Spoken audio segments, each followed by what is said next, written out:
Bismillahirrahmanirrahim.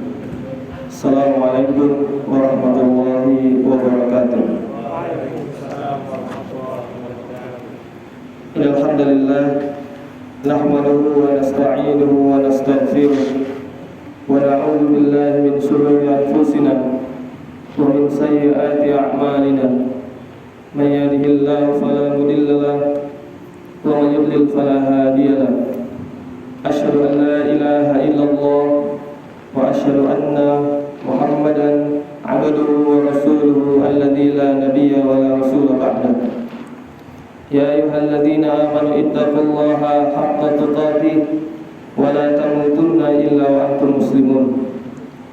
Ya ayyuhan nas ittaqu rabbakum alladzi khalaqakum min nafsin wahidah wa khalaqa minha zawjaha وبث منهما رجالا كثيرا ونساء واتقوا الله الذي تساءلون به والأرحام إن الله كان عليكم رقيبا يا أيها الذين آمنوا اتقوا الله وقولوا قولا سديدا يصلح لكم أعمالكم ويغفر لكم ذنوبكم ومن يطع الله ورسوله فقد فاز فوزا عظيما فإن أصدق الحديث كتاب الله وخير الهدي هدي محمد صلى الله عليه وسلم وشر الأمور محدثاتها وكل محدثات بدعة وكل بدعة ضلالة وكل ضلالة في النار أما بعد. Ikhwani wa akhwati fid din, kaum muslimin wa muslimat rahimani wa rahimakumullah, hadani Allah wa iyyakum jami'an. Insyaallah pada kesempatan kali ini Sabtu atau Jumat? Tapi setelah maghrib ganti hari. Sabtu atau Jumat? Sabtu. Ya, Sabtu sesuai kalender Hijriah 23 Zulhijjah 1443 Hijriah. Kita akan kembali melanjutkan kajian kita, yaitu kajian Syarah Kitab Hilyah Thalibul Ilmi. Dan alhamdulillah kita telah masuk pada pertemuan yang keempat. Naam. Ikhwani wa akhwati fid din, kaum muslimin wa muslimat, hadani Allah wa iyyakum jami'an.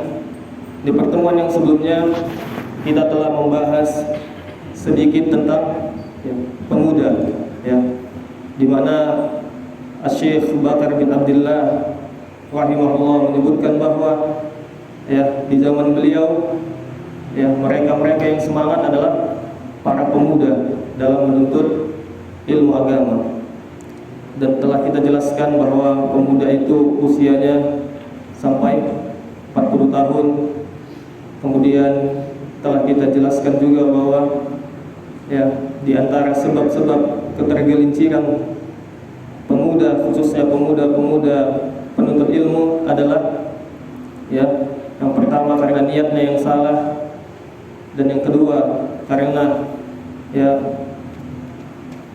bermajelis atau memilih majelis yang salah, dan yang ketiga karena berteman dengan teman yang salah. Kemudian juga kita telah jelaskan sedikit bagaimana potret kehidupan para pemuda di zaman Nabi Muhammad alaihi salatu wasalam, ya, di mana kita telah sebutkan bahwa ternyata 7 perawi hadis terbanyak, ya, 7 perawi hadis terbanyak yang mana kita tidak bisa belajar agama kecuali dengan mempelajari hadis. Ternyata 7 perawi hadis terbanyak adalah diriwayatkan oleh para pemuda semuanya. Nah, begitu juga dengan 10 sahabat yang dijamin masuk surga. Nah, maka ikhwani wa akhwati fid din, kaum muslimin wa muslimat, hadani Allah wa iyyakum jami'an, kita lanjutkan pembacaan kitab ini. Qala musannif ya rahimahullah,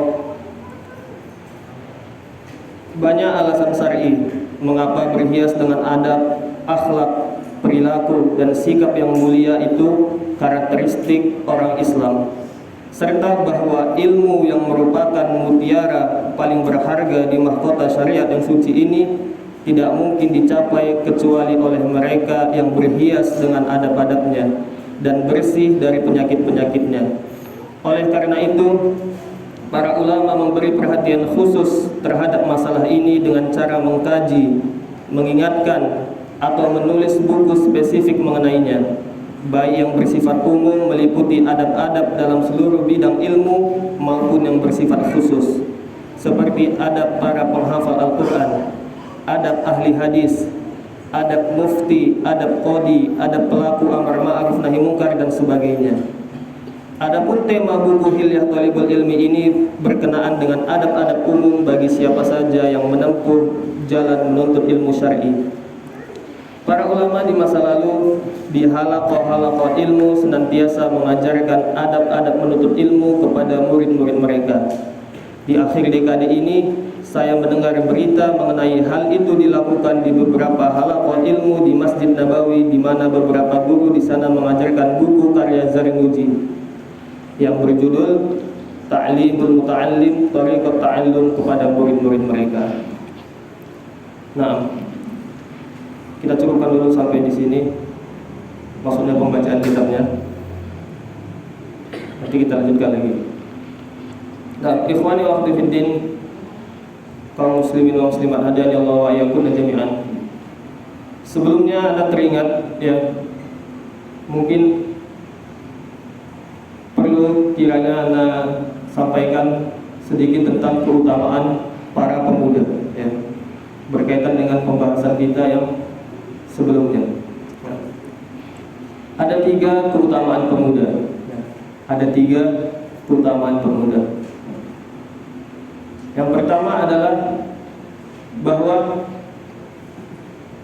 pemuda itu adalah salah satu golongan yang akan Allah Subhanahu wa taala naungi nanti di akhirat ya, di yaumil qiyamah. Pemuda yang tumbuh dalam ketaatan kepada Allah Subhanahu wa taala adalah salah satu golongan dari 7 golongan yang akan Allah naungi di yaumil qiyamah nanti ya. Al-Imam Muhammad bin Ismail Al-Bukhari rahimahullah meriwayatkan bahwa Rasulullah alaihi salatu wasallam mengatakan, sab'atun yuzilluhumullahu fi zillihi yawma la zilla illa zilluh. 7 golongan yang akan Allah naungi di bawah naungannya di hari di mana tidak ada naungan selain naungannya. Yang pertama, al-imamul adil, seorang pemimpin yang adil. Dan yang kedua, asy-syab nasya'a fi ibadatillah, seorang pemuda yang tumbuh di dalam ketaatan kepada Allah. Yang ketiga, rajulun qalbuhu muta'allaqun fil masjid, laki-laki yang hatinya terikat kepada masjid. Yang keempat ya, rajulun zakarallahu fil khala' fa fadat 'ainahu, laki-laki yang mengingat Allah ketika sendirian sampai air matanya menetes.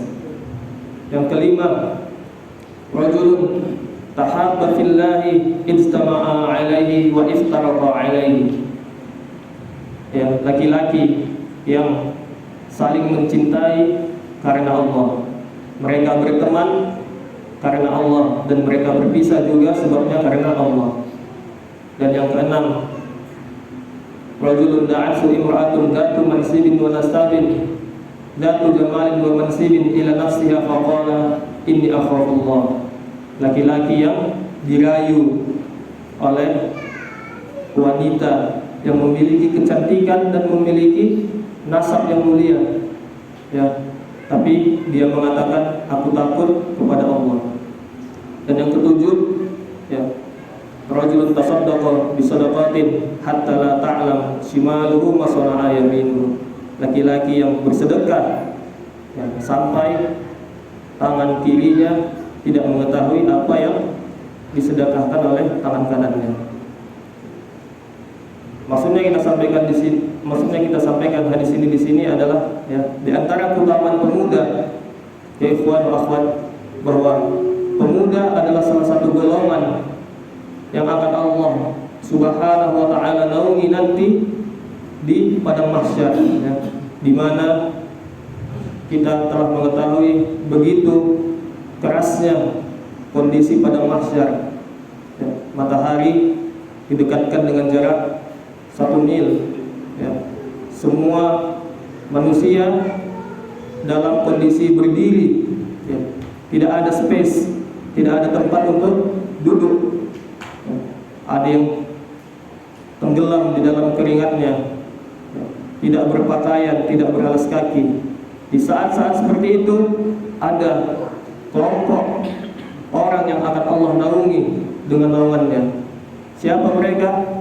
Ya, mereka adalah para pemuda yang tumbuh dalam ketaatan kepada Allah Subhanahu wa taala. Ya, pemuda-pemuda yang ya, tiap Jumat ke sholat ridho insyaallah, ya. Tiap Senin ke Baitur Rahman. Tiap Selasa ke Ridho. Tiap Rabu ke Beringin, ya. Tiap Kamis ke Dalu, ya. Dalu mengaji. Tiap Jumat ke sini. Sabtu musarab. Dan tiap Ahad ke Galang, ya, tafsir juga paginya. Ya, semoga kita berharap, ya, dan anak mayoritas di sini Anda yakin adalah para pemuda, ya, yang usianya masih di bawah 40 tahun. Kita berharap mendapatkan janji Allah Subhanahu wa taala. Dan Allah la yukhliful mi'ad. Allah Subhanahu wa taala tidak akan menyelisihi janjinya. Itu yang pertama. Keutamaan kedua yang dimiliki oleh seorang pemuda adalah, ya, Al-Imam Muhammad bin Ismail Al-Bukhari rahimahullah meriwayatkan bahwa Rasulullah SAW mengatakan, ya, man marido aw safara kutiba lahu mithlu ma kana ya'mal muqiman sahihan. Rasulullah SAW mengatakan, siapa yang sakit atau melakukan safar, maka dia akan mendapatkan pahala sebagaimana dia dalam keadaan sehat atau dalam keadaan mukim. Bagaimana maksudnya kaitannya hadis ini dengan keutamaan pemuda? Ya. Ketahuilah, ya ikhwan wa akhwat, ya, jika kita di masa-masa muda ini kita membiasakan diri di atas ketaatan kepada Allah Subhanahu wa taala, dan jika nanti qadarullah di usia-usia kita di atas 40 tahun, di atas 50 tahun kita mengalami atau mendapatkan penyakit, ya. Misalnya kita ketika muda sering sholat jamaah di masjid, tapi ketika kita tua, ya, kena asam urat misalnya, nggak bisa ke masjid, kena stroke misalnya, qadarullah, ya, nggak bisa ke masjid, maka kita akan tetap mendapatkan, ya, pahala sholat berjamaah. Ketika muda kita sering ke majelis ilmu, maka nanti ketika kita telah tua, ya, dan tulang telah ngilu, ya, badan telah lemah, maka kita akan tetap mendapatkan pahala seperti kebiasaan kita ketika masih muda. Maka karena itu, ya ikhwan wa akhwat, usi nafsi wa yakum, ya, saya wasiatkan kepada diri saya dan antum dan sekalian, mumpung masih muda, maka banyaklah melakukan, ya, kebiasaan amalan soleh, ya. Kita berharap semoga nanti ketika kita telah lemah, ya, kebiasaan kita yang dulu itu tetap mengalir kepada kita, pahala kebiasaan kita yang dulu tetap akan mengalir kepada kita. Nah, ya, itu keutamaan yang kedua dari pemuda, bahwa pemuda yang di masa mudanya melakukan ketaatan kepada Allah, maka nanti ketika dia telah tua, dia tetap mendapatkan pahala sebagaimana pahala yang sering dilakukannya ketika dia masih muda. Syekh Muhammad bin Shalih Al-Utsaimin rahimahullah mengatakan ketika mensyarah hadis ini di dalam kitab beliau Syarah Riyadhus Shalihin, Syekh Muhammad bin Shalih Al-Utsaimin mengatakan, yani anna al-insan idza kana min 'adatihi ay ya'mal 'amalan salihan thumma marada falam yaqdir 'alaihi fa innahu yuktab lahu al-ajru kamilan walhamdulillahi 'ala ni'amihi. Syekh Muhammad bin Shalih Al-Utsaimin mengatakan, sesungguhnya seseorang jika dari kebiasaannya dia melakukan amal soleh, kemudian dia sakit dan dia tidak mampu lagi untuk melakukan amal soleh tersebut, fa innahu yuktab lahul ajru kamilan, maka sesungguhnya dia akan mendapatkan pahala kamilan, pahala secara sempurna. Walhamdulillahi ala ni'amihi, dan segala puji bagi Allah atas nikmat-nikmatnya. Dan Syekh Muhammad bin Shalih Al-Utsaimin melanjutkan, idza kanat masalan min 'adatika an tusalliya ma'al jamaah thumma maridta wa lam tastati an tusalliya ma'al jamaah fa ka'annaka musallin ma'al jamaah. Kata Syekh Muhammad bin Shalih Al-Utsaimin, contohnya jika seandainya kebiasaanmu adalah sholat berjamaah, kemudian engkau sakit dan engkau tidak bisa untuk sholat jamaah, faka'annaka musallin ma'al jamaah, maka sesungguhnya engkau seperti orang yang sholat bersama jamaah.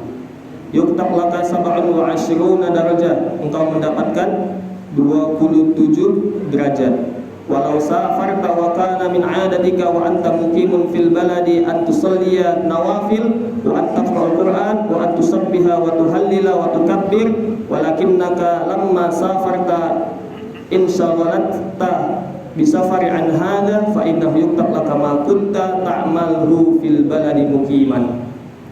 Jika seandainya kebiasaanmu ketika tidak safar, ketika mukim, engkau sholat sunnah, engkau membaca Quran, engkau bertasbih, engkau bertakbir, tetapi ketika engkau bersafar, kemudian engkau tersibukkan di safar tersebut, maka fa innahu yuktab laka ma kunta ta'maluhu fil baladil muqiman. Engkau tetap mendapatkan pahala seperti apa yang engkau lakukan ketika engkau mukim. Masalah law safarta wa salaita wahdaka fil barri laysa. Contohnya, jika seandainya engkau safar kemudian engkau sholat di gua sendirian, kata saya, jika engkau safar kemudian engkau sholat di jalan sendiri, maka engkau tetap mendapatkan pahala sholat jamaah. Karena apa? Karena kebiasaan kita adalah sholat jamaah.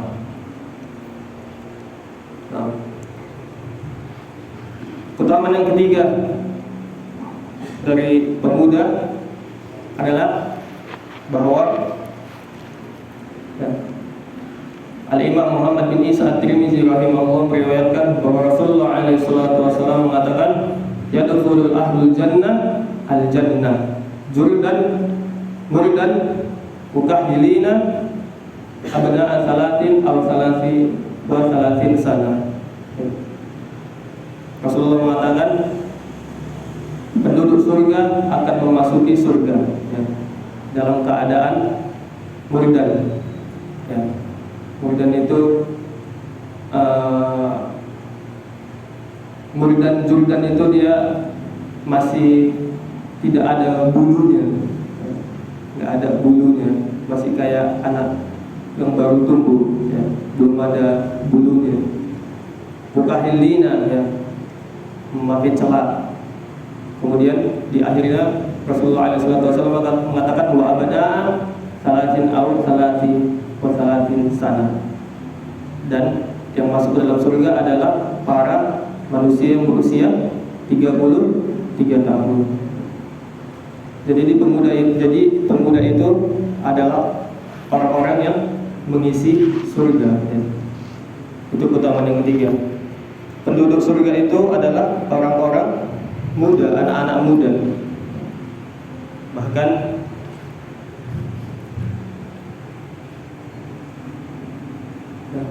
Bahkan kita teringat ya candaan Rasulullah SAW ya, kepada salah seorang wanita tua ya, nenek-nenek.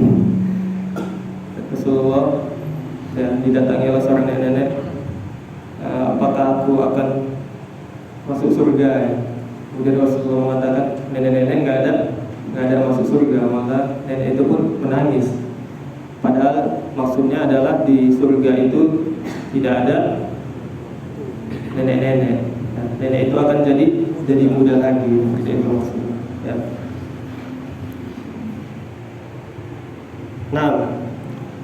Nah, ikhwani wa akhwati kaum muslimin wa muslimat, adanya Allah wa iyyakum jami'an. Itu sedikit pembahasan tambahan yang berkaitan dengan pemuda, ya, 3 keutamaan pemuda. Kemudian kita masuk ya ke pembahasan berikutnya. Ya. Di sini Syekh Bakar bin Abdullah Abu Zaid rahimahullah ya, mengatakan ya, banyak menyinggung tentang adab. Beliau mengatakan banyak alasan syar'i mengapa berhias dengan adab, akhlak, perilaku dan sikap yang mulia itu karakteristik orang Islam, serta bahwa ilmu yang merupakan mutiara paling berharga di mahkota syariat dan suci ini tidak mungkin dicapai kecuali oleh mereka yang berhias dengan adab-adabnya dan bersih dari penyakit-penyakitnya. Pertanyaannya adalah ma huwal adab? Ini pembahasan kita yang berikutnya, pembahasan tentang adab dan akhlak. Yang pertama adalah apa itu adab? Ma huwal adab? Al-Imam Malik rahimahullah mengatakan ta'allam al-adab qabla an tata'allam ilma. Pelajarilah adab sebelum mempelajari ilmu. Kita sering mendengar kata adab, akhlak lagi. Jadi adab itu apa? Dan memang untuk mencari definisi adab ini, ya ikhwan wa akhwat, ya susah-susah mudah ya.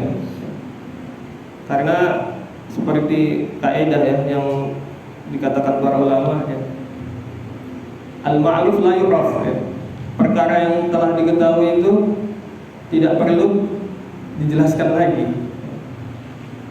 Karena saking udah seringnya kita dengar, sampai-sampai untuk menjelaskannya pun jadi sulit seperti itu.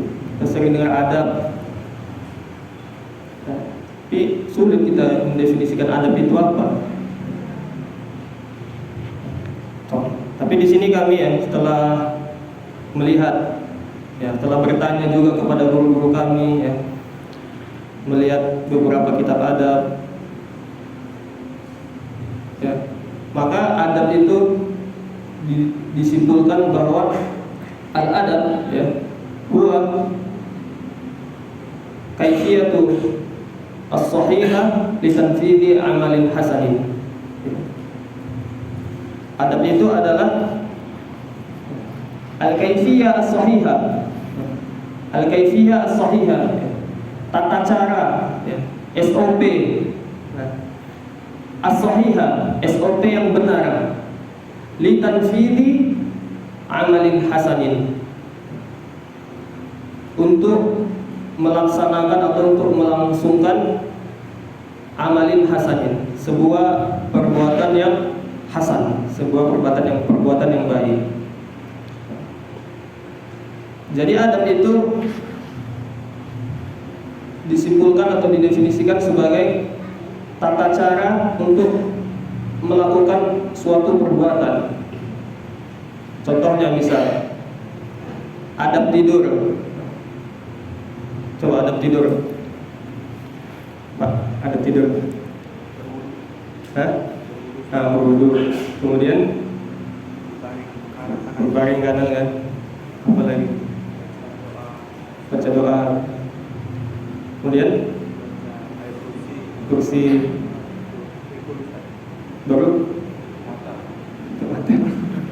Iya, betul. Apa lagi? Ya, jadi itu kan adab tidur apa tadi? Pertama, di antaranya adalah baca doa, ya kan? Kemudian berbaring di sisi sebelah kanan, nah, kemudian berwudu, ya kan? Mengucap apa, membaca ayat kursi. Nah, ini kan adalah apa? Tata cara, SOP, ya kan? Bahasa pabriknya SOP ya. Misalnya lagi adab apa? Adab apa? Adab makan apa? Hah? Dengan menggunakan tangan kanan. Kemudian baca bismillah. Kemudian duduk, makan yang paling dekat, betul. Kemudian apa lagi?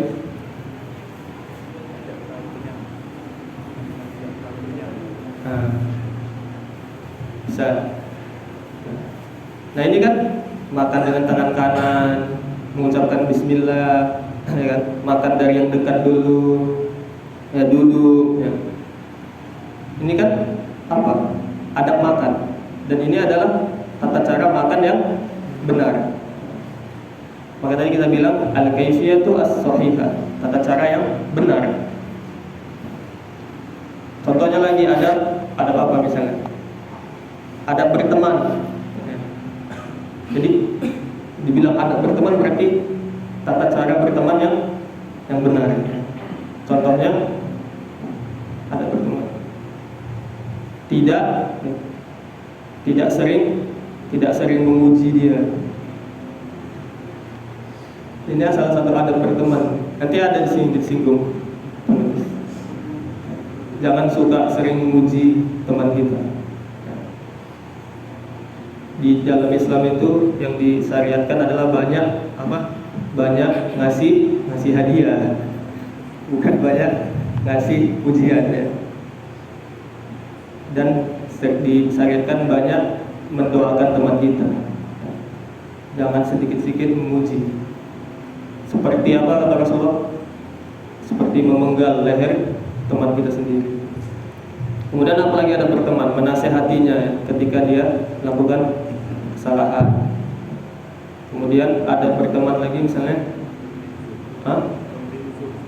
beruzur, ya, husnuzon. Nah, ini kan apa, tidak sering memujinya, kemudian apa, sering mendoakannya, ya, sering memberinya hadiah, ya, kemudian memberinya uzur. Ini kan tata cara yang perlu kita ketahui dalam berteman. Jadi itu dia, ya. Adab itu adalah kaifiyatu as-sahihah li tanfidhi amalin hasanin. Tata cara yang benar dalam melangsungkan suatu amalin hasanin, amal yang baik, ya. Perhatikan di sini ada kata-kata amalin hasanin, ada kata-kata amalin hasanin, amal yang baik, ya.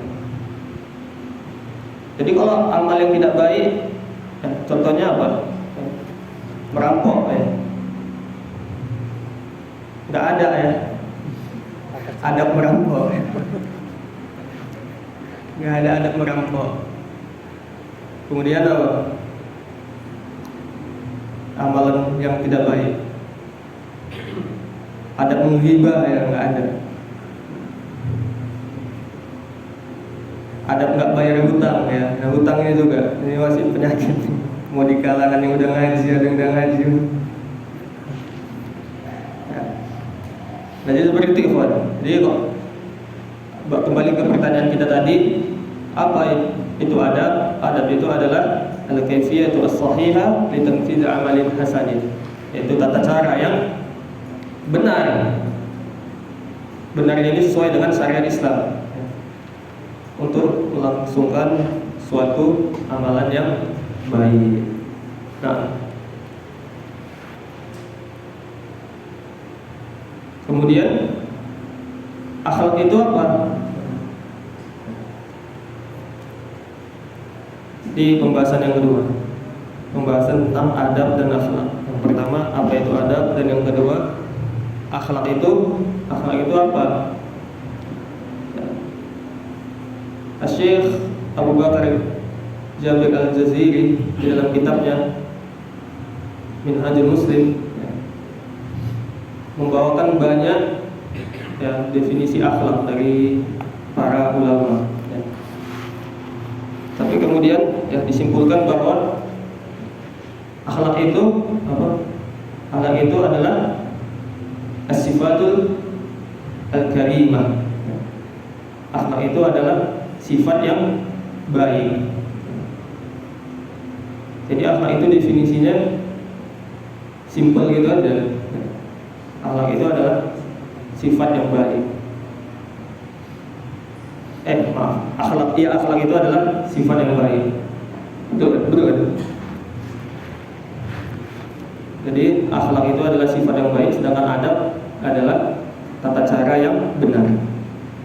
Adab itu adalah tata cara yang benar, dan akhlak itu adalah sifat yang karimah, yang baik.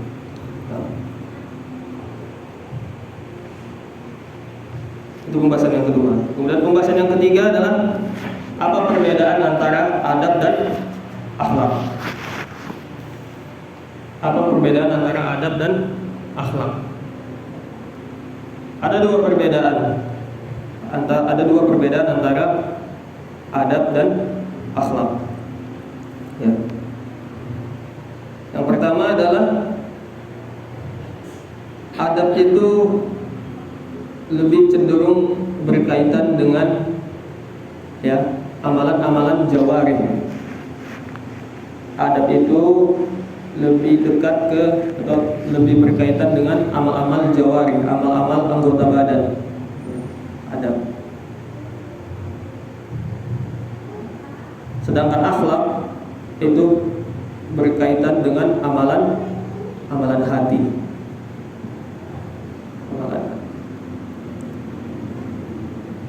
Kemudian yang kedua, adab itu penerapannya kasus per kasus. Adab itu penerapannya kasus per kasus. Ya, contohnya tadi adab mau tidur, kemudian adab makan, adab berteman, adab di masjid. Nah, ini kan kasus per kasus, case per case. Makan, tidur, berteman. Sementara akhlak itu bisa diterapkan di banyak kasus. Dia lebih umum dari adab.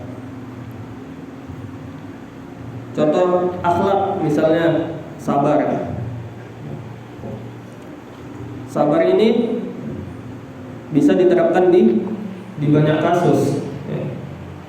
Contohnya sabar ketika apa? Sabar ketika banyak duit. Sabar ketika kaya. Ini lebih berat daripada lebih berat ketika sabar ketika tidak ada kekayaan. Orang sabar ketika banyak duit, dia bisa mau melakukan apa aja bisa, tapi dia menahan dirinya, dan ini lebih sulit daripada sabar ketika nggak ada duit. Yang mau melakukan perbuatan maksiat emang nggak ada kemampuannya. Kemudian diterapkan juga sabar ini ketika musibah, kan? Diaplikasikan di kasus ketika mendapat musibah. Kemudian diaplikasikan juga ketika melakukan amal soleh. Jadi amal soleh itu butuh kesabaran, sabar menuntut ilmu, duduk bersila di masjid sampai sampai hitam kakinya ya. Di antara cara untuk mengetahui seberapa lama dia menuntut ilmu bisa dilihat dari tanda hitam di kakinya ya. Kalau semakin hitam artinya semakin lama dia duduk bersila menuntut ilmu. Jadi seperti itu. Kalau adab itu kasus per kasus. Sedangkan akhlak ya, itu lebih general ya, lebih umum dan bisa diterapkan pada banyak kasus. Contohnya juga ya, contoh akhlak yang mulia adalah apa? La taghdab walakal jannah. Jangan marah, bagimu surga. Marah ini bisa kita terapkan pada banyak tempat ya.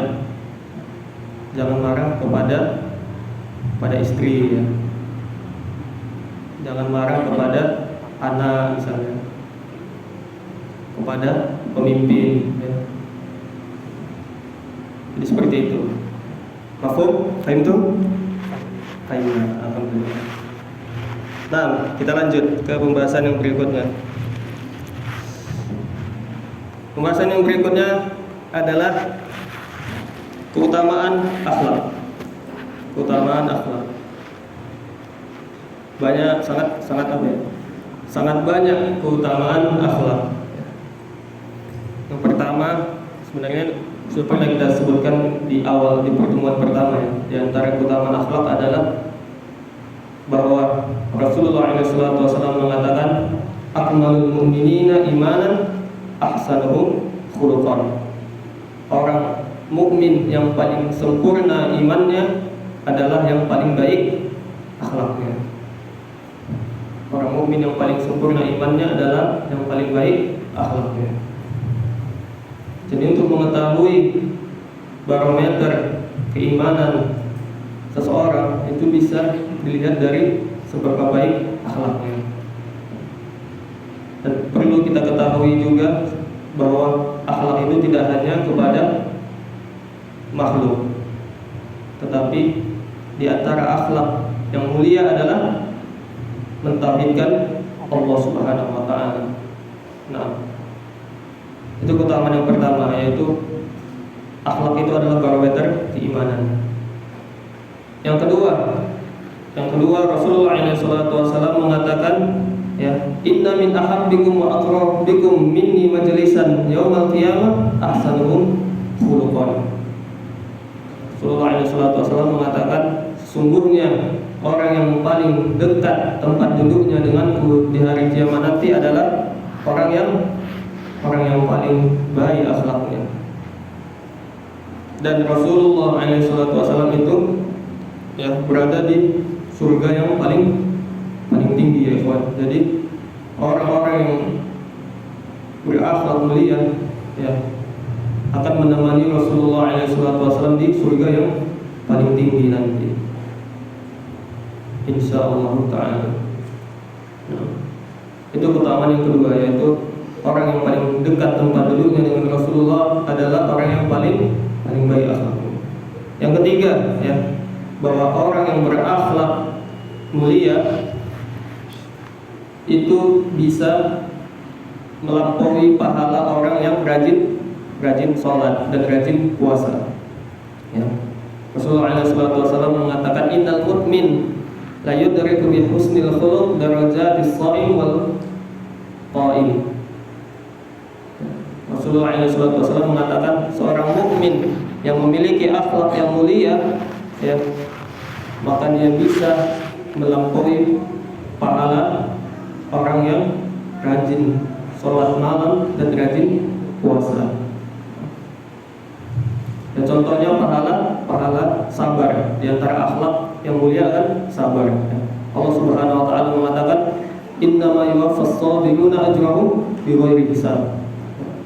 Di antara amalan yang pahalanya tidak ditentukan batasnya adalah pahala sabar. Sedangkan sholat, kata Rasulullah SAW mengatakan sholatul jamaah afdalu min sholatil fardhi bi sab'ati wa isrina darajah.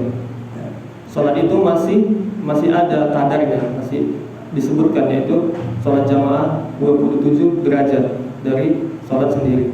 Sementara sabar, Allah Subhanahu wa taala mengatakan bighairi hisab, tanpa batas. Dan Allah itu adalah zat yang maha pemurah, ya. Enggak sungkan-sungkan kalau ngasih pahala.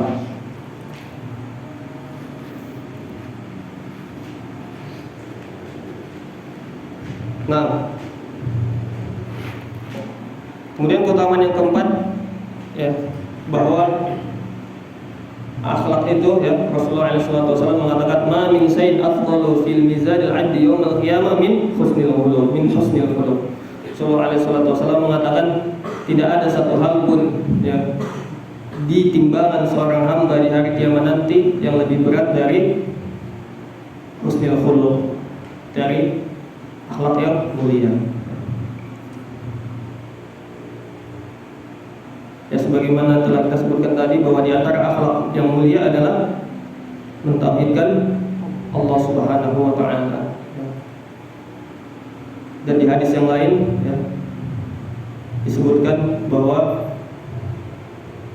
ada seseorang yang memiliki kartu, ya, tahu ya, kartu bitokoh, hadis bitokoh, yang isinya kalimat tauhid, ya. Yuqalu rajulin yaumal qiyamah ala ru'usil khalaiq, dipanggil seorang laki-laki di hari kiamat di atas semua orang, ya. Fa yansuru alaihi tis'atan wa tis'ina sijillat, kemudian dihamparkan kepadanya 99 catatan amal. Kullu sijilin maddal basar, setiap lembaran sepanjang mata memandang, ya. Dan isinya adalah dosa semua. Kemudian didatangkan sebuah kartu yang berisi kalimat tauhid, dan ternyata di akhir hadis dikatakan fatasatis sijillat wa satulatil bitokoh, lembaran yang 99 itu yang berisi maksiat semuanya, ya, jadi ringan. Sementara yang kartu dia jadi berat. Maka itu keutamaan yang keempat dari akhlak yang mulia. Banyak lagi sebenarnya, cuma pada kesempatan kali ini kita sebutkan 4 saja dulu, ya. Yang pertama, akhlak yang mulia adalah barometer keimanan. Yang kedua, orang yang paling dekat tempat duduknya dengan Nabi adalah orang yang memiliki akhlak yang mulia. Yang ketiga, orang yang memiliki akhlak mulia bisa melampaui pahala orang yang rajin sholat. Dan yang keempat, ya, bahwa akhlak mulia itu adalah salah satu atau yang paling berat timbangannya di hari kiamat nanti.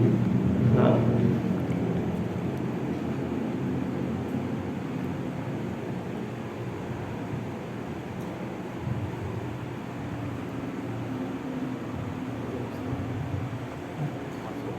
bisa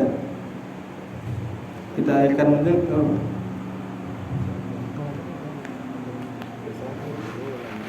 Azan dulu, ya. Azan dulu. Nanti kita sholatnya sampai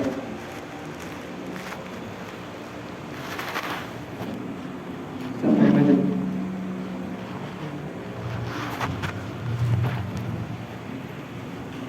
No.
أشهد أن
Nah, ikhwani wa akhwatiddin kaum muslimin wa muslimat rahimani wa rahimakumullah dan wa iyyakum jami'an.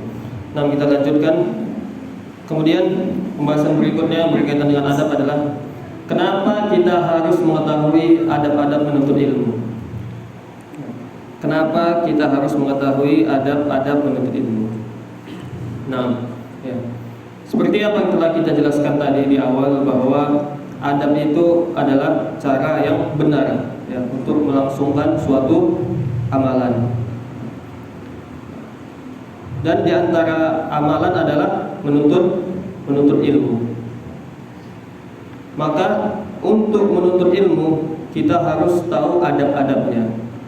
Atau dalam kurung untuk menuntut ilmu kita harus tahu tata caranya yang benar. Karena ya ikhwani wa akhwati fiddin, seandainya kita menuntut ilmu dengan cara yang tidak benar, seandainya kita menuntut ilmu dengan tidak mengetahui adab-adabnya, maka tentu kita tidak akan mendapatkan ilmu. Ya caranya aja udah salah ya kan, caranya aja udah salah, maka tentu tidak akan mendapatkan tujuannya. Maka karena itu untuk menuntut ilmu kita harus tahu adab-adabnya. Atau dalam kurung untuk menuntut ilmu kita harus tahu tata caranya. Ya. Dan buku inilah buku Hilyatul Ilmi ini lah yang menjelaskan tentang adab-adab menuntut ilmu, yaitu tata cara menuntut ilmu. Karena penting ya ikhwan, dalam Islam itu penting mengetahui tata cara yang benar, bukan sekedar hasil ya. Contohnya ya, kita dapat uang 5.000 dengan mencuri. Si A dapat uang 5.000 dengan mencuri dan si B dapat uang 5.000 dengan bekerja ya. Maka walaupun hasilnya sama-sama 5.000, tentu keberkahannya berbeda ya. Begitu juga dengan ilmu agama ini ya. Mungkin kita bisa dapat kontennya, mungkin kita bisa dapat materinya, tapi kita jika tidak mengaplikasikan adab-adabnya, maka kita bisa tidak mendapatkan keberkahan ilmu. Atau yang lebih parah adalah ilmu itu yang akan menyesatkan kita. Karena ya, banyak orang yang berilmu tapi ternyata ilmu dia menjadi fitnah bagi diri dia sendiri. Maka usi nafsi wa iyakum ya, saya wasiatkan kepada diri saya pribadi dan antum anak tunas sekalian, sebelum menuntut ilmu kita harus tahu adab-adab menuntut ilmu, tata cara yang benar dalam menuntut ilmu ya. Ya, karena ilmu ini yang punya adalah siapa? Yang punya ilmu ini adalah Allah Subhanahu wa taala ya. Maka seperti kita seorang manusia ya, kita punya ilmu misalnya ya, kita punya ilmu apa? Ilmu buat kopi ya misalnya. Kita punya ilmu bengkel misalnya. Kemudian datang orang ingin dapat ilmu kita, tapi dia tidak beradab ketika belajar sama kita, maka tentu kita tidak akan memberikan ilmu kita kepada dia. Maka seperti itu juga walillahi masalul a'la, maka Allah lah yang lebih masalul a'la, permisalan yang lebih tinggi ya. Ilmu ini punya Allah Subhanahu wa taala, maka kita harus beradab ketika ingin mendapatkan ilmu Allah Subhanahu wa taala. Nah, maka itu pembahasan kita yang keempat tadi yang berkaitan dengan adab. Kenapa kita harus mengetahui adab dan menuntut ilmu? Jawabannya agar kita mendapatkan ilmu tersebut dan mendapatkan keberkahan ilmu tersebut. Nah, kemudian ikhwani wa akhwati fiddin, kaum muslimin wa muslimat hadani Allah wa iyyakum jami'an wa iyyakum jami'an. Di sini juga Syekh Bakar bin Abdullah rahimahullah menyinggung tentang sebuah kitab ya. Beliau mengatakan, di akhir dekade ini saya mendengar berita mengenai hal itu dilakukan di beberapa halaqah ilmu di Masjid Nabawi, di mana beberapa guru di sana mengajarkan buku karya Zarnuji yang berjudul Ta'limul Muta'allim, Thariqat Ta'allum, kepada murid-murid mereka. Nah, ana di sini ingin sedikit membahas tentang buku Ta'limul Muta'allim ini. Dan ini ada bawa bukunya ya. Ada bawa buku Ta'lim Muta'allim. Bukunya ya, tampilan fisiknya lebih kurang seperti ini ya. Tampilan fisiknya lebih kurang seperti ini. Tebalnya segini. Ya. Buku Ta'lim Muta'allim ini ditulis oleh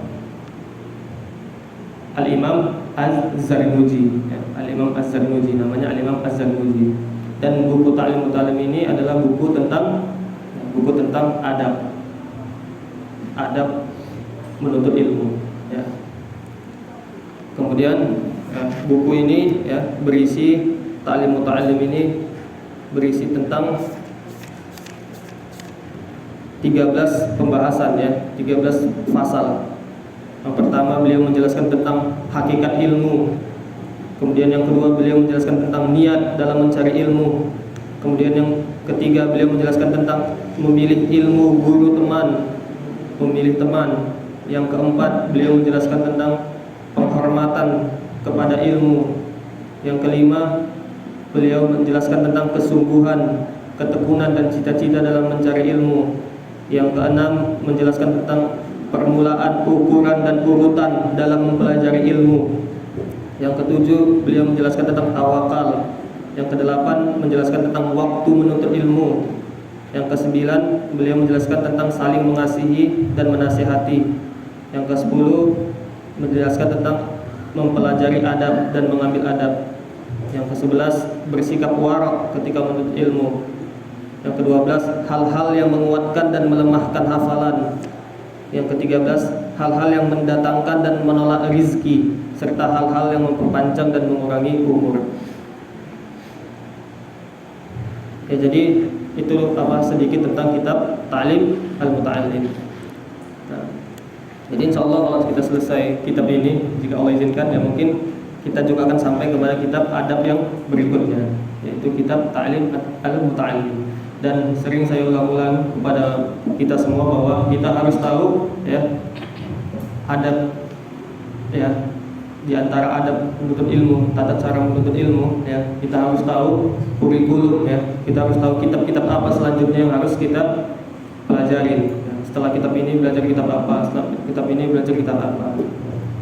Dan ya, sepertinya di pertemuan yang sebelumnya masih banyak yang belum tahu tentang kitab-kitab adab ya. Maka pada kesempatan kali ini kita coba akan jelaskan lagi ya, kitab-kitab adab itu apa aja yang muktabar, yang bisa dijadikan, yang muktabar lah, yang menjadi kurikulum ya di kalangan para masyayikh. Yang pertama kitab ya, tentunya kitab Hilyah Thalibul Ilmi ini, kitab Hilyah Thalibul Ilmi.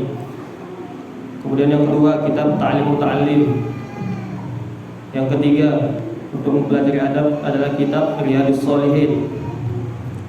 Kemudian yang keempat Kitabul Jami' ya, Kitabul Jami'. Kemudian yang kelima ya, Tadhkiratus Sami' ya. Kemudian yang keenam At-Tibyan. Kemudian yang ketujuh Manzumah Mimiyah. Ya. Kemudian yang kedelapan Abi Ishaq Al-Ilbiri, matan Abi Ishaq Al-Ilbiri. Yang kesembilan Unwanul Hikam. Yang kesepuluh adalah Adabul Mufrad. Ya, minimal kita tahu lah 10 kitab tentang adab. Begitu juga tentang pelajaran akidah. Kita harus tahu kitab-kitab akidah itu apa-apa aja. Dan insyaallah nanti kitab-kitabnya ini ya insyaallah kita share lah di catatan ringkasannya apa saja judulnya. Ya bisa jadi bahan rujukan kalau mau beli kitab. Nah, jadi itu sedikit tentang kitab Ta'lim Muta'allim. Penulisnya adalah Al-Imam Az-Zarnuzi. Beliau hidup ya, salah satu referensi dikatakan beliau hidup pada abad ke-7 Hijriah. Sekarang abad ke-15 Hijriah. Berarti lebih kurang sekitar 8 abad yang lalu. Dan kitabnya masih dipakai. Berarti lebih kurang sudah 700 tahun kitab ini digunakan. Dan salah satu cara agar kitab bisa bertahan yaitu dengan memperbaiki niat ketika menulis kitab tersebut. Nah, kita lanjutkan. Ana ingin menghabiskan bab mukadimah pada kitab ini pada kesempatan kali ini. Ana baca dulu kelanjutannya. Kemudian Asy-Syaikh mengatakan, semoga para ulama berkenan menyambung tali yang amat kuat yang menuntun ke jalan paling lurus ini, sehingga pengajaran tentang adab-adab penuntut ilmu dijadikan sebagai materi pembuka dalam kajian-kajian yang diselenggarakan di masjid-masjid dan dalam kurikulum pendidikan formal. Saya berharap penulisan buku ini menjadi pelopor kebaikan yang mengingatkan urgensi dihidupkannya materi yang akan membangun karakter kepribadian penuntut ilmu ini dan menuntunnya berjalan di atas adab-adab dalam menuntut dan mengemban ilmu, baik itu adab yang menyangkut diri sendiri, guru, pelajaran, teman, buku, buah ilmunya dan seterusnya dalam seluruh tahapan kehidupannya. Inilah buku Hilyah yang menjelaskan sejumlah adab penuntut ilmu sekaligus sejumlah penyakit yang menjadi kebalikannya.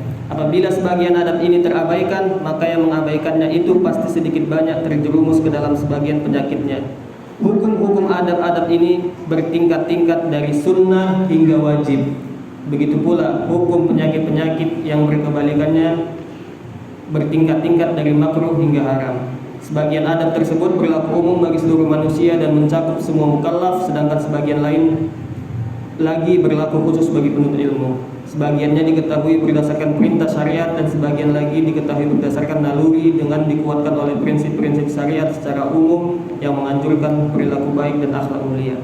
Saya tidak bermaksud menyebutkan adab-adab tersebut secara lengkap, akan tetapi adab-adab tersebut dipaparkan dengan menampilkan contoh-contoh. Tujuannya agar contoh-contoh tersebut bisa menjadi petunjuk untuk memahami berbagai adab penting lainnya. Jika diterima oleh jiwa yang tepat, niscaya yang sedikit itu akan diterima, lantas diperbanyaknya, serta apa yang masih global itu akan diperincinya. Barang siapa yang melaksanakannya, niscaya akan memperoleh sekaligus memberi manfaat. Bagaimanapun juga adab-adab ini diambil dari adab-adab para ulama yang diberkahi ilmu mereka dan telah menjadi imam-imam anutan. Semoga Allah menyatukan kita dengan mereka di surganya. Amin.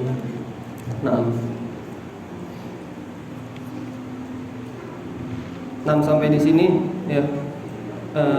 Asy-Syaikh selesai pada bab muqaddimah ya.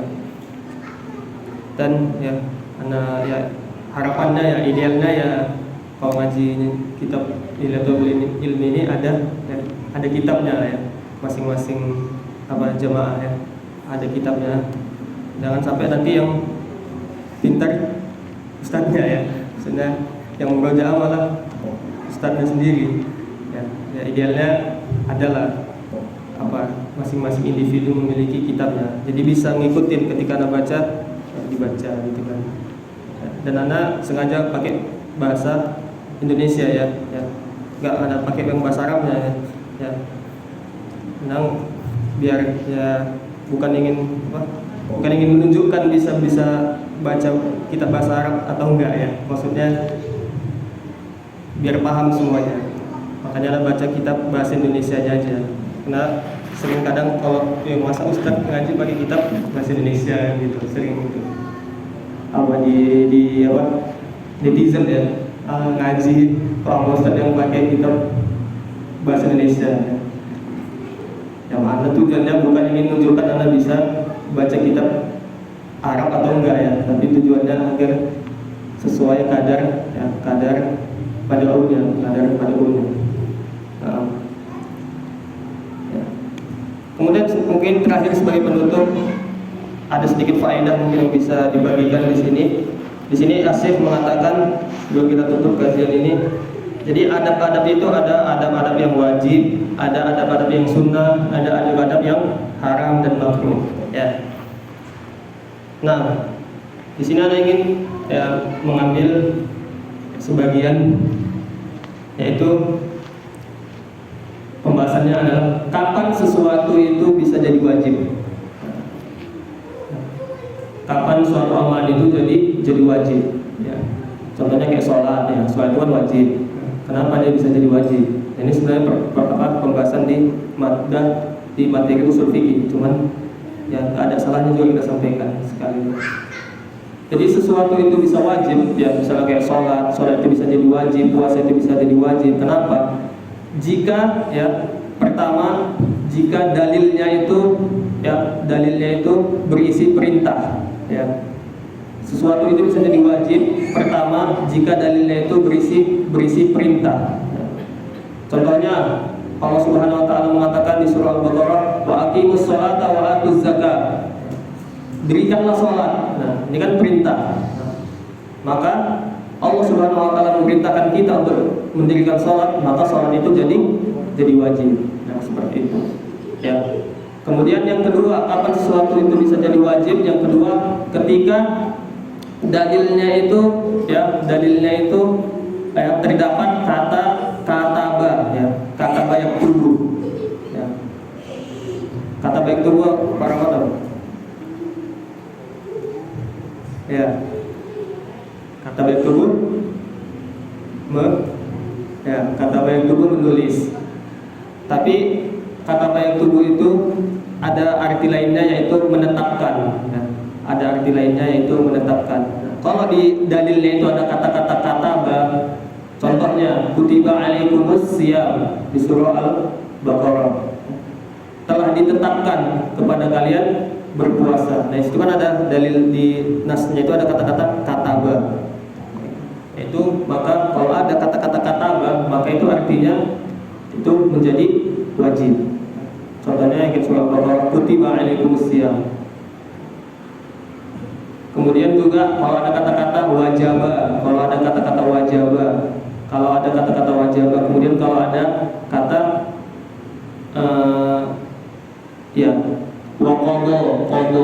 wa qada rabbuka alla ta'budu illa iyyahu wa bil walidayni ihsana, menetapkan. Jadi kalau ada kata-kata kataba, wajaba, wa qada, nah itu artinya itu jadi wajib. Contohnya kutiba alaikumus siyam. Kemudian wa qala rabbuka, Allah menetapkan bagi kalian alla ta'budu, untuk beribadah. Artinya beribadah kepada Allah itu wajib. Kemudian yang ketiga, kapan sesuatu itu bisa jadi wajib? Jika diancam, ya, jika diancam. Contohnya di dalam surah Al-Fatah ayat ke-13. Allah Subhanahu wa taala mengatakan, "Wa man lam yu'min billahi wa rasulihi fa inna a'tadna lil kafirina sa'ira." Siapa yang tidak beriman kepada Allah dan Rasulnya, maka kami akan sediakan bagi mereka sa'ira, ya, bagi orang yang kafir, ya, azab yang pedih, ya. Nah, ini kan diancam. Nah, maka beriman kepada Allah dan Rasulnya itu adalah wajib. Nah, jadi itu dia di antara tiga cara untuk mengetahui sesuatu hal itu wajib atau tidak, ya. Yang pertama adalah ketika dalilnya itu berisi dalil perintah, dan yang kedua jika dalilnya itu ada kata-kata kataba, kemudian wajaba, kemudian waqadha. Kemudian yang ketiga, ya, jika diancam, ya, ada ancaman di situ, maka hal itu jadi wajib. Ya, mungkin ini yang bisa disampaikan, ya. Lebih dan kurangnya mohon maaf. jika ada kritikan, sanggahan, ya bisa disampaikan sekarang. Kami membuka sesi jika ada yang ingin memberi sanggahan atau opini, pendapat dan sebagainya. Tafadhol. Kalau tidak ada, kita tutup.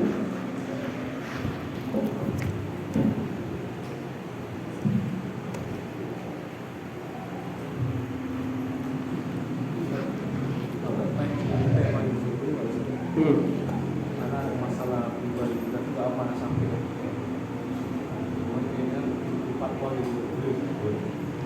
masalahnya ada terkait dengan aib gitu tuh? Enggak.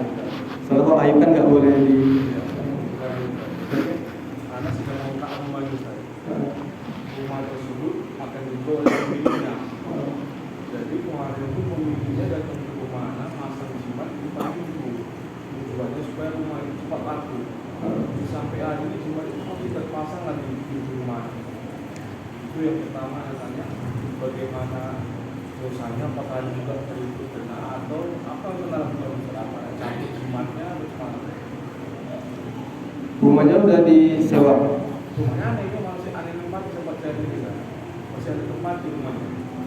Ya bapak nyewa rumah kan? Ke yang punya kan? Tersebut mau dijual. Jadi biar cepat laku, apakah menanggung dosa atau tidak?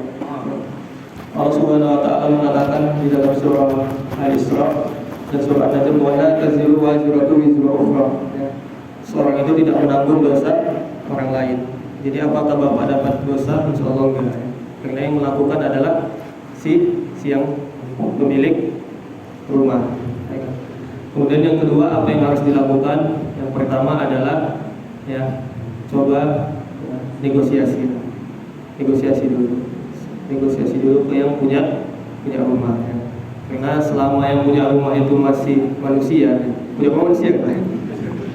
Selama yang punya rumah itu manusia ya, manusia itu ya selalu berubah-ubah ya,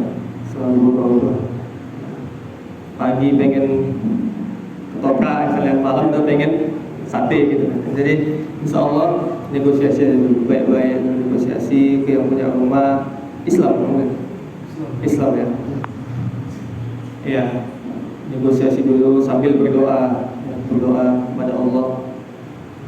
Ya, doa silahul muslim. Ya, doa itu senjata orang muslim. Ya. Semoga bisa terbuka hatinya. Ya. Kemudian yang berikutnya, sewanya masih lama. Di bulan ini. Iya, jadi kalau seandainya bapak, karena kaidah dalam beramar ma'ruf nahi munkar, tidak boleh menghilangkan kemungkaran, mendatangkan kemungkaran yang lebih besar gitu ya. Jika seandainya bapak lebih tahu kondisi dia, sifatnya gimana ya. Jika seandainya ini kalau aku bakar sesajennya, misalnya kalau aku bakar sesajen ke buang, ini pasti dia ngamuk nih. Bisa malah dibawanya sesajen yang lebih besar lagi. Atau misalnya kontrakan punya ada 10, yang awalnya cuma 1 dipasang sesajen, semua dipasang sesajen. Contohnya ya kayak kasus yang kemarin di Bromo itu kan, ada yang nendang sesajen malah jadi lebih besar lagi kan. Jadi kalau seandainya kira-kira kemungkinan besarnya dia malah lebih emosi lagi, ya saran Anda sabar aja dulu, sabar. Karena seperti yang kita sebutkan tadi ya, pahala sabar itu besar ya. Dan Bapak ketika bersabar dari sekarang, itu argo pahala itu sudah mengalir ya. Jangan sangka kita amalan soleh itu cuma sholat ya, sholat puasa. Sabar itu juga adalah amalan yang besar pahalanya. Ketika kita mulai bersabar, dari saat ini Bapak sudah bersabar sampai nanti akhir bulan, detik demi detik itu mendapatkan pahala. Insyaallah ta'ala. Ya, Allahu a'lam bishawab. Ya, Pak. Ya. Kata tambah wajabah.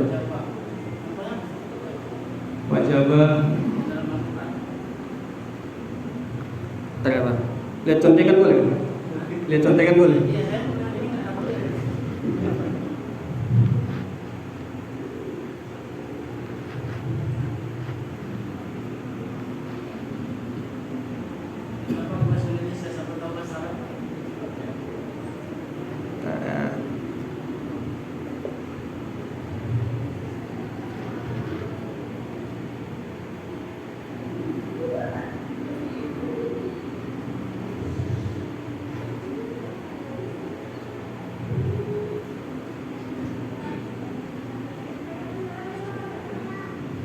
Di Al-Quran nggak ada ya?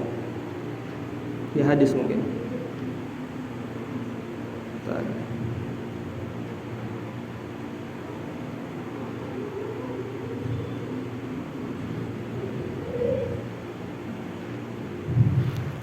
Kalau jawabannya terpending dulu boleh Pak? Boleh Pak ya? Sama ya? Gak apa kan? Ya, daripada kita ya. Ini anak baca ya ketika belajar usul fikih ya, di kitab yang bisa menjadi rujukan, misalnya kitab Al-Usul min Ilmi Usul karangan Asy-Syaikh Muhammad bin Shalih Al-Utsaimin, ya, kemudian kitab Usul Fikih karangan Sulaiman Al-Asqar, ya, kemudian Abdullah Al-Judaik. Di situ di kitab-kitab usul fikih itu dijelaskan secara rinci tentang pertanyaan Bapak itu, ada dijelaskan di situ. Tapi contohnya ya belum bisa disampaikan pada kesempatan kali ini. Insyaallah di pending dulu Pak ya.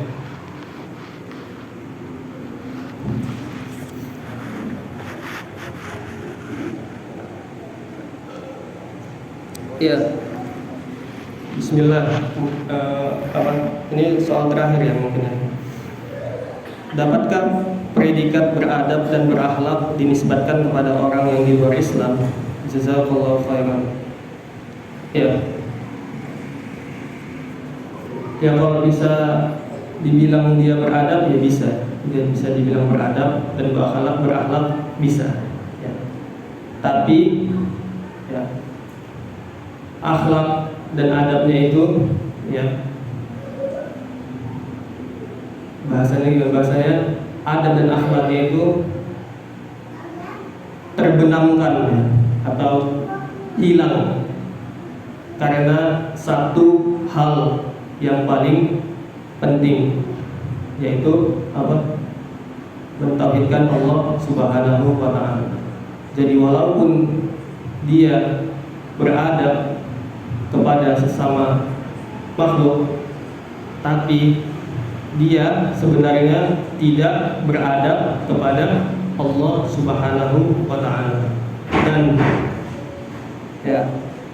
Dan satu hal ini ya menghapuskan kebaikan-kebaikannya yang banyak ya. Sebagaimana jika seseorang memiliki keburukan yang banyak tapi dia memiliki satu kebaikan, yaitu murni mentauhidkan Allah Subhanahu wa ta'ala, maka keburukannya yang lain pun termaafkan ya. Adapun orang di luar Islam ya, walaupun dia memiliki kebaikan yang banyak, tapi gara-gara satu hal dia tidak mentauhidkan Allah Subhanahu wa ta'ala, maka sedekahnya yang banyak, donasinya yang banyak tidak akan bermanfaat sama sekali. Seperti itu. Allah Ta'ala a'lam bis-shawab. Allahumma shalli wa sallim ala nabiyyina Muhammadin wa ala alihi wa ashabihi wa man tabi'ahum bi ihsan ila yaumiddin. Aqulu qali hadza astaghfirullah li wa lakum wa akhiru da'wana alhamdulillahi rabbil alamin. Kita tutup dengan doa kafaratul majlis. Subhanakallahumma wa bihamdika asyhadu an la ilaha illa anta astaghfiruka wa atubu ilaik. Assalamualaikum warahmatullahi wabarakatuh.